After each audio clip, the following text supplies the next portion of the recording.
के सामने लड़ाकू विमान में दिलचस्पी भी दिखाई है। यही कारण है कि किम ने रूस के पूर्वी शहर कोस्मोमोल्स्क और अमूर का भी दौरा किया। किम के काफिले में कई बख्तरबंद गाड़ियां हाई सिक्योरिटी नजर आई। माना जा रहा है कि किम रूस के लड़ाकू विमान बनाने वाले एक संयंत्र का दौरा करेंगे। किम के लड़ाकू विमान संयंत्र के दौरे को लेकर दक्षिण कोरिया ने चिंता जताई है। कहा है कि किम की यात्रा में सैन्य सहयोग के विस्तार का ध्यान दिया गया है। Bureau report, republic Bharat.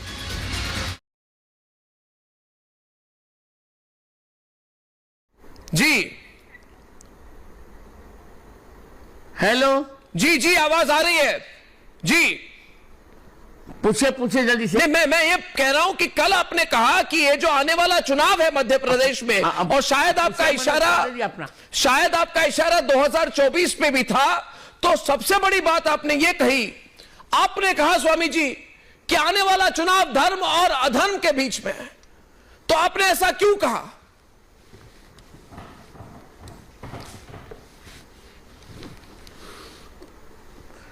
इसलिए कहा कि इंडी गठबंधन सनातन धर्म के समाप्त की बात कर रहा है और हम सनातन धर्म के समर्थन की बात कर रहे हैं।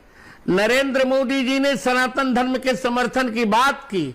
आज भी नरेंद्र मोदी जी का, माननीय प्रधानमंत्री जी का बीना का वक्तव्य सुनिए, कितना निर्मल, कितना निष्कलंक और कितना निर्दोष वक्तव्य था वो। इसलिए अब तो बिल्कुल वही सत्य है। न तो यहां लड़ रहे हैं, न तो यहां कांग्रेस और भाजपा लड़ रहे हैं, न तो यहां मोदी, कमलनाथ और शिवराज लड़ रहे हैं। अब तो यहां धर्म लड़ रहा है और अधर्म लड़ रहा है। ये युद्ध विधानसभा में भी प्रभावी होगा और लोकसभा में भी प्रभावी होगा। अधर्म हारेगा और धर्म जीतेगा, ये निश्चित हो चुका। जगत गुरु जी, आप तो पूरे देश भर में सनातनियों के साथ जुड़े हुए हैं, लोग आपको बहुत मानते हैं और आप जमीनी तौर से सबके साथ जुड़े हुए हैं, सबको आशीर्वाद भी देते हैं, बड़े बड़े संत आपके पास आते हैं।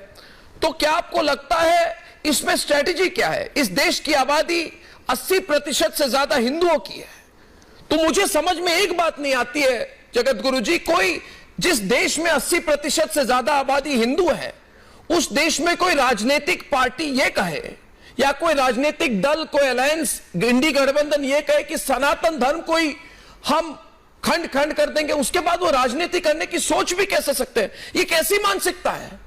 क्या ये नहीं सोचते कि सारे सनातनी एक हो जाएंगे और कहेंगे हम किसी एक पार्टी को वोट नहीं देंगे जो कहे हमारे धर्म के खिलाफ? ये सोच कहां से आ रही है? हम तो अर्णव जी, यही इनके दुर्भाग्य का सूचक सोच है। इनका दुर्भाग्य है जब व्यक्ति का विनाश काल निकट आ जाता है तो उसकी बुद्धि इसी प्रकार का अपलाप करने लगती है। भारत में 80% सनातन धर्मी है और अब यही होगा।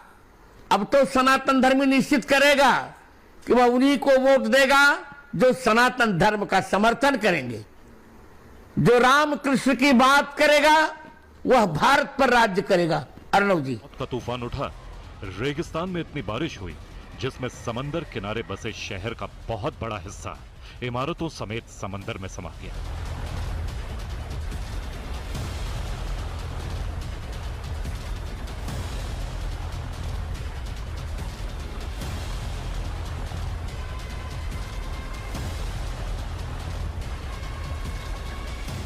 लीबिया में आया विनाश कैसा था, इसे समझने के लिए अनकट ड्रोन वीडियो देखिए।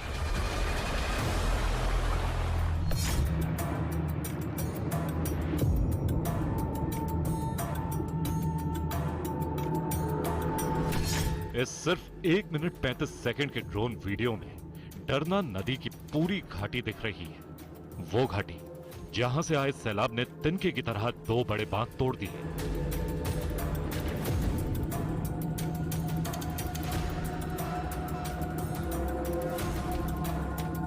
जब यह सैलाब 1 लाख की आबादी वाले डेरना शहर से टकराया तो सड़क पर चलती कार बह गई।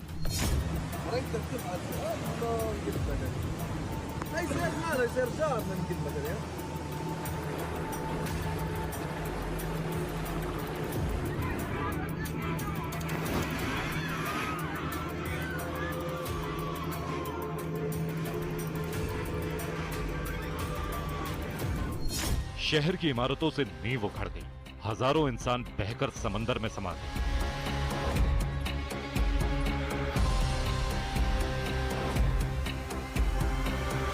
डरना नदी पर बने पहले बांध से शुरू होकर समंदर किनारे तक पहुंचने वाले इस ड्रोन वीडियो में लीबिया के सबसे बड़े शहरों में से एक के बाकी बचे निशान ढूंढने की कोशिश की थी।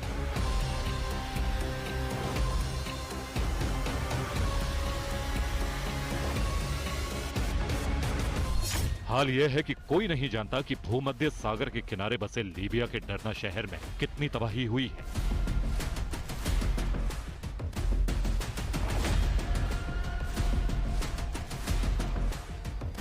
मौतों का ठीक ठाक आंकड़ा किसी के पास नहीं है।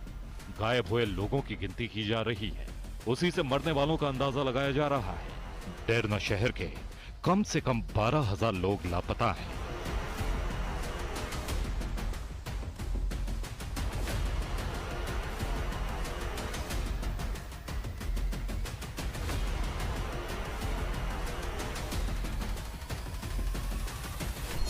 रेगिस्तान में अचानक आए सैलाब से 1/4 से ज्यादा डरना शहर समंदर में समा गया है।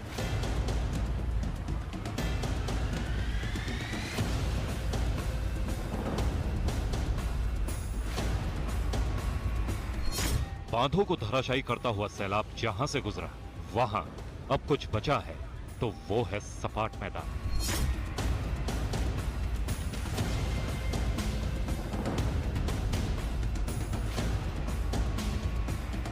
तूफान की ताकत के सामने कुछ नहीं टिक पाया।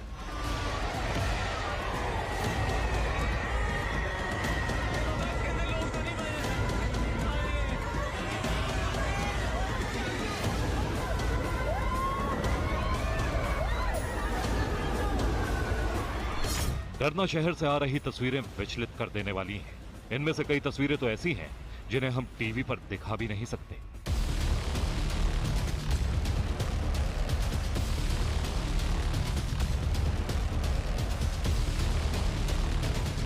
बस ये समझ लीजिए कि लीबिया के डरना शहर में हजारों लोग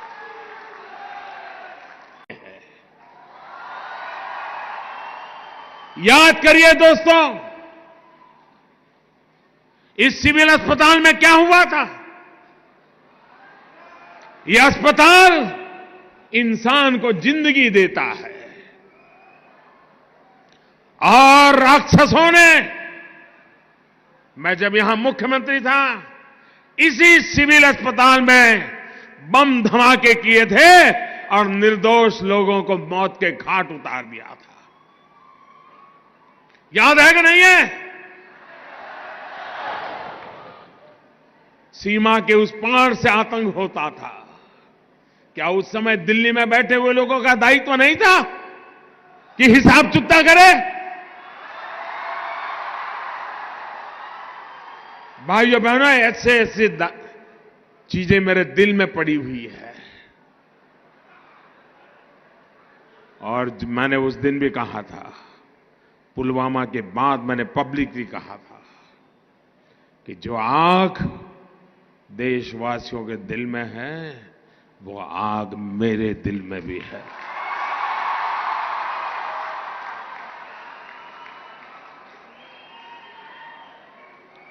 अगर उस समय सरकार में दम होता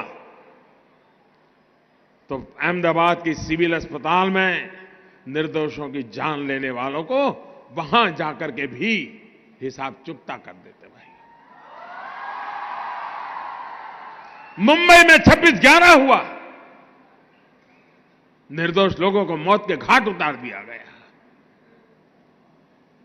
और हम कुछ दिन के बाद चलो अब ठीक हो गया, सब लोग काम पे लग गए। आप मुझे बताइए दोस्तों, आतंकवाद के खिलाफ लड़ना चाहिए कि नहीं लड़ना चाहिए? आतंकवाद को जड़ मूल से उखाड़ना चाहिए नहीं उखाड़ना चाहिए? आप मुझे बताइए कौन पार्टी है जो ये काम कर सकती है? ईमानदारी से बताइए कौन कर सकता है?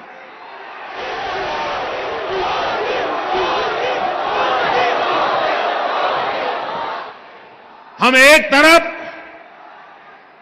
गलत इंडिया की एक बहुत बड़ी इन्वेस्टमेंट अफगानिस्तान में हो रही है डेवलपमेंट की शक्ल में।